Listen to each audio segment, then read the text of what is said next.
নমস্কার বন্ধুরা, রান্নাঘর থেকে আবার একটা রেসিপি নিয়ে চলে এলাম। আজকে বানিয়েছি আম দই।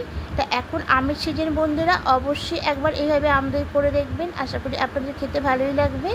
তা কীভাবে রেসিপিটা বানালাম আপনাদেরকে শেষ পর্যন্ত দেখার জন্য অনুরোধ রইল। চলুন তাহলে রেসিপিটা দেখা যাক।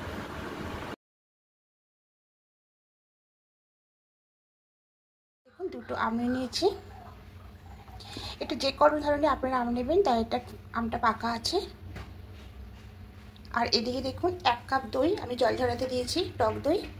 তা এবার এই আমটাকে প্রথমে আমি ভালো করে কেটে নেব। ভালো করে ধুয়ে নিয়েছি, ধুয়ে এবার কেটে নেব। আমগুলো দেখুন সব কেটে নিয়েছি। এবার একটা মিক্সার জারের মধ্যে নিয়ে নেব। এবার প্রথমে আমটাকে একটু পেস্ট করে নেব। আমটা পেস্ট করে নিয়েছি। এবার এখানে নেব 1/2 কাপ মতো চিনি। এবার চিনি দিয়ে আবার আম আর চিনিকে একসঙ্গে পেস্ট করা হয়ে গেছে। এবার একটা বোলের মধ্যে ঢেলে নেব।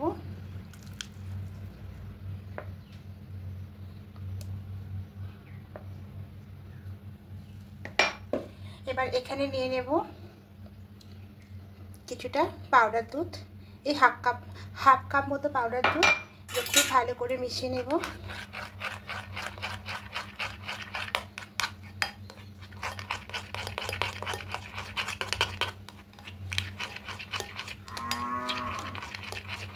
করে মিশিয়ে নিয়েছি। এবার এখানে টক দইটা দিয়ে দেব।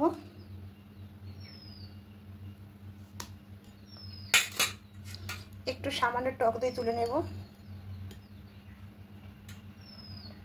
এবার টক দইকে খুব ভালো করে মিশিয়ে নেব।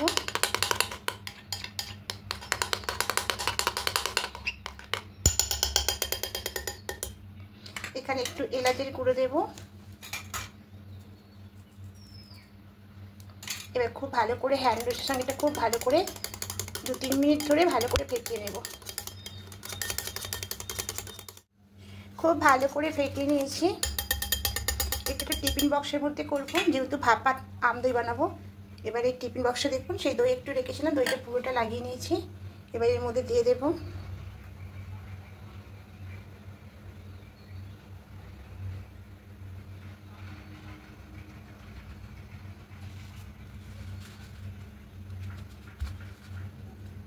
রেডি করা হয়ে গেছে।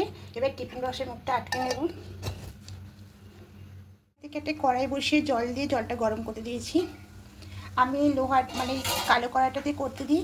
দেখুন জল গরম করে করে কড়াইটা একদম কালো দাগ হয়ে গেছে। তার এবার এখানে একটা স্ট্যান্ড বসিয়ে দেব। এবার টিফিন বক্সটা বসিয়ে দেব, দিয়ে ঢাকা দিয়ে 15 মিনিট রেখে দেব। হাই হিটে রাখতে হবে। এবার গ্যাসটাকে অফ করে দেব। প্রচণ্ড গরম আছে, এটা ঠান্ডা হয়ে গেলে খুলবো। তা এভাবে ঢাকা দিয়ে আরও কিছুক্ষণ রেখে দেবো। এটা খুলে নেব। দেখুন একদম ঠান্ডা হয়ে গেছে। এটা আমি খুলে আপনাদের দেখাচ্ছি কেমন হয়ে। দেখুন দইটা একদম হয়ে গেছে, কতটা সুন্দর জমে গেছে। এবার এটা ফ্রিজে আমি 1 ঘন্টা রেখে দেবো। 1 ঘন্টা পর বার করে আপনাদের দেখাচ্ছি কতটা সুন্দর হয়েছে। ফ্রিজ থেকে বার করে নিলাম। দেখুন এইভাবে হয়েছে ভাপা দইটা। যেহেতু দমের পরিমাণটা কম তাই এইভাবে হয়ে গেছে। এটাকে আপনার পরিমাণটা বেশি হলে ভর্তি করে রাখলে খুব ভালো হতো। তো আমি একটু কেটে দেখাচ্ছি।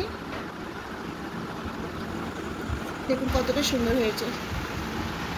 আর এখন আমের সিজন বন্ধুরা, অবশ্যই আবার বানিয়ে দেখবেন, খেতে খুবই ভালো লাগবে।